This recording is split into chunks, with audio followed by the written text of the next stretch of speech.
Okay, welcome back to my channel. A little bit of a diversion. I still need to put an order together to, this is the RCA Strato-World 3BX671.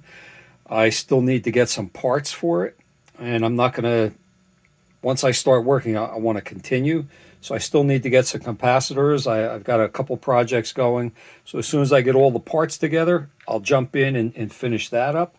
In the meantime, a friend of mine has this Panasonic, loves the radio, RE 6280. He asked me if I could help him with it, and he dropped it. Well, when he dropped it, it started rattling. So lo and behold, the antenna broke. Not good. Well, there's 4 wires on this antenna. 3 of the 4 wires are broken off. So I'm going to attempt Litz wire. You got to make sure that it's completely stripped down when you solder to it. So I'm going to dig into this tonight and see what I can do to get this antenna back and working again. I'll probably yeah, I got to get that mount back together as well. So probably do something like JB Weld to hold the mount together. We'll see. All right, this is what it looks like. Not much in this radio. Big case, big speaker. Nice 8-ohm speaker. Says it plays well. This is his garage radio. So I'll see what I can do to get it back and working for him. Had to take the knobs off. Obviously, I took some screws out. I knew what the problem was.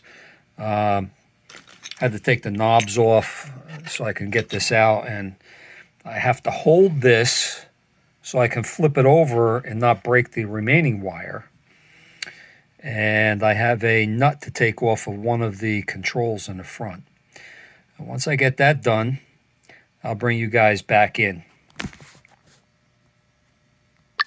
Now, thank God the the tuner and the dial cord, it just comes right off of the tuning shaft. It's not screwed on. Made my life easier, because if that dial cord had to come off, I'd be playing with that for a couple hours too. Interestingly,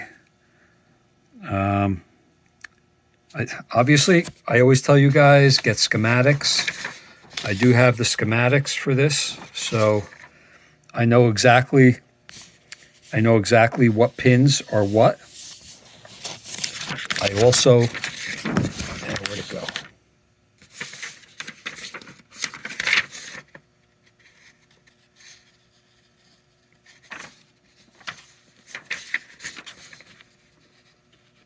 I'm missing something. Anyway, 1, 2, 3, and 4. Pin 1 is the one that's still connected. I was hoping to be able to do something a little bit different here,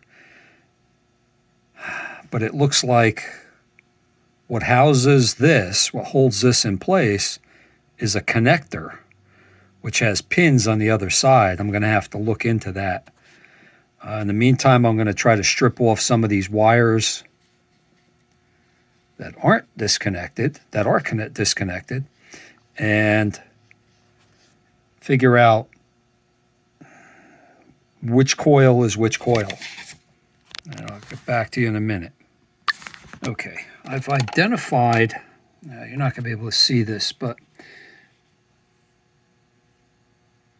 what I did was, and again, I'm not a genius. I went on eBay, not eBay, but YouTube, and I looked up how to solder Litz wire. So I did what it said. It basically said coat the end of it with flux paste. Get your iron real hot, make a pool of lead, and just keep it on there until it melts off. You can't, it's hard to see. melt off the material that's around it. This stuff, you can tell, is not very thick. So anyway, what I did was, looking at the schematic,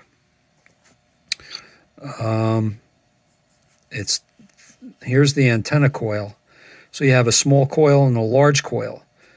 This coil here reads from one position to another position. I didn't know which was which. 3.3 ohms. This reads 1.1. So at least I know I'm in the ballpark. Am I going to get them hooked up properly? Not quite sure. But at least now I've got them identified. Now I have to come up with a way. Yeah, get my fat finger in here. I have to come up with a way of attaching them from the other side. Not sure what I'm going to do. I'm actually thinking of taking some wire, attaching it here, running it up so that it comes around the other side of the board to make it easier to attach these wires. I think that's what I'm going to do. I'll be back. Okay, what I've done was I've attached 3 wires underneath. I'm going to bring them up around, but before I try attaching the wires of the antenna to those, I'm going to epoxy this antenna back in place, and then tomorrow I will go in and I will rewire it. Okay, because if I don't, this thing's going to be flopping around and I'm going to break the 4th wire. So with that, I'm going to move over to the epoxy portion.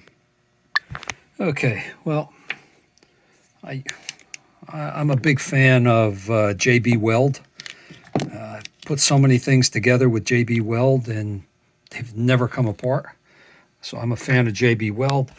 You got black and white. You mix it up to a nice gray. Mix it up to a nice gray, and I put it in there, clamped it there, and this side over here, put a little bit over there. Try to hold it all together. I'm going to let this dry overnight. JB Weld takes a while to dry. This stuff will never come apart with JB Weld on it. And then what I'll do is I'll bend these wires up, reconfirm which wires are which, because I lost track. There's no way of numbering them. I should have at least put a daub of black or something on it so I could see it. But then I'll be back tomorrow morning. I'll get this wired and see where we're at. We'll be back then. Okay, finishing up on this Panasonic. You can see I ran wires from around the board, reconnected the antenna.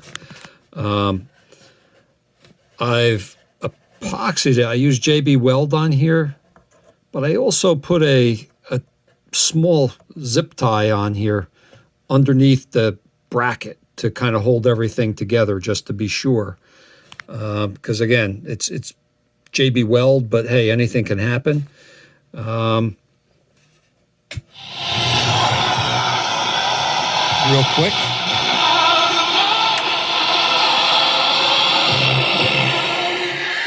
It is playing. Okay, that finishes it up. Finishes it up for the Panasonic RE 6280 antenna repair. Hopefully my buddy doesn't drop it anymore. And again, his garage radio is back in service. So he can get this back tomorrow and have it out in the garage for himself. Take care. Thanks for joining in again. Again, this is the inside of the radio. Not much to it, but then again, it's modern electronics. Take care. Thanks for joining in. Again, like, subscribe, and leave a message. Okay, so here they are. Viking 2. It's a little messy. The lighting out here in the garage isn't too good. And Hammerland HQ 129X. Both appear to be in pretty good shape. Need to be cleaned up.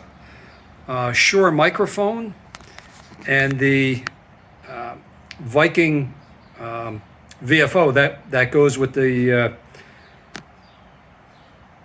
transmitter. So can't wait to get it. These are upcoming projects. Just wanted to give you a heads up. We'll talk about it later.